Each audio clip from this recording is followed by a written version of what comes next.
حضرت ابراہیم کے گھر میں دو خواتین ہیں، ایک آپ کی بیوی ہیں، ایک حضرت ہاجرہ ہے، اولاد کوئی نہیں، بڑا میوہ میٹھا گھر وہی آباد ہوتا ہے جس میں بچے روتے ہیں، گھر ہوتا ہی وہ ہے جس میں بچوں کی چنچناہٹ ہوتی ہے، بھن بھناہٹ ہوتی ہے۔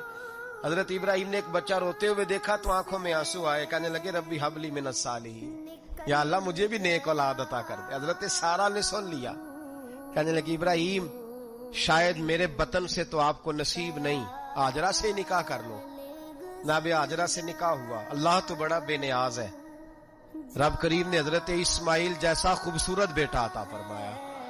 بیٹا کالا سیاہ بھی ہو تو سینے کی ٹھنڈک ہوتا ہے، پر یہ تو وہ بیٹا ہے جس کی پیشانی میں نور محمدی چمکتا ہے صلی اللہ علیہ وسلم۔ حضرت سیدنا اسماعیل علیہ اتنے خوبصورت، اب جس بیوی کے ہاں بیٹا تھا بیٹھنا اٹھنا بھی زیادہ اس کے پاس، آنا جانا بھی اس کے پاس، توجہ ادھر ہو گئی۔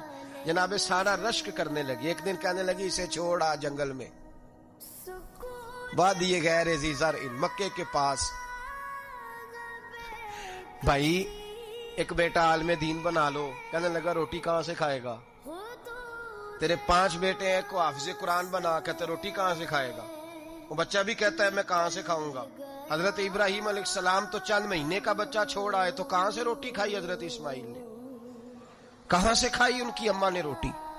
بھوکے مر جاتے ہیں یہ سارے۔ میں بڑی ذمہ داری سے کہا کرتا ہوں کہ جتنی خوبصورت روٹی اللہ کریم دین کے خادموں کو عطا کرتا ہے شاید کسی اور کے نصیب ہوتی ہو، لیکن ہم لوگ توجہ ہی نہیں کر رہے، ہمارا ذوق ہی نہیں بن رہا، ہم یہ محنت ہی نہیں کر رہے کہ قوم کو مستند علماء کی ضرورت ہے، علاقوں کے علاقے خالی ہیں، ادھر ہمارا مزاج ہی نہیں بن رہا، توجہ ہی نہیں دین کی خاطر۔ اور پھر چلے بچے تو بعد کی بات ہے نا، جو ابھی خود جوان ہے وہ بھی یہ دعا، ایک صاحب مجھے کہنے لگے میں دعا مانگ رہا ہوں اللہ مجھے بیٹا دے تو میں اسے دین پہ لگاؤں گا، تو میں نے کہا آپ بھی بوڑھے نہیں ہوئے، آپ خود ہی لگ جائیں، بیٹا تو ابھی آئے گا تو لگے گا نا، تو آپ تو اس وقت ہیں تو آپ تو پہلے لگے نا صاحب، 2 گھنٹے تو نکال کے آئے، دین سیکھنے کو کافی ہے۔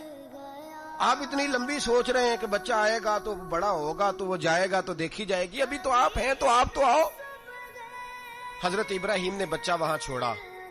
یہاں سے جو عمرہ کرنے لوگ جاتے ہیں نا، جو حج کرنے جاتے ہیں، ان کو پتا ہے کہ وہاں دنیا کی ہر نعمت ملتی ہے، پھر بھی ڈبل ٹرپل پیسے لوگ جیبوں میں ڈال کے جاتے ہیں۔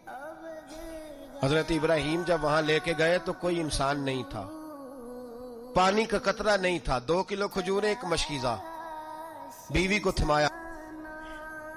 ہمارے گھر میں ہزاروں چیزیں پڑی ہیں لیکن وہ جو توکل ہے نا وہ ختم ہو گیا ہے۔ اللہ دے گا، حلال حلال پہ قناعت کرے، جائز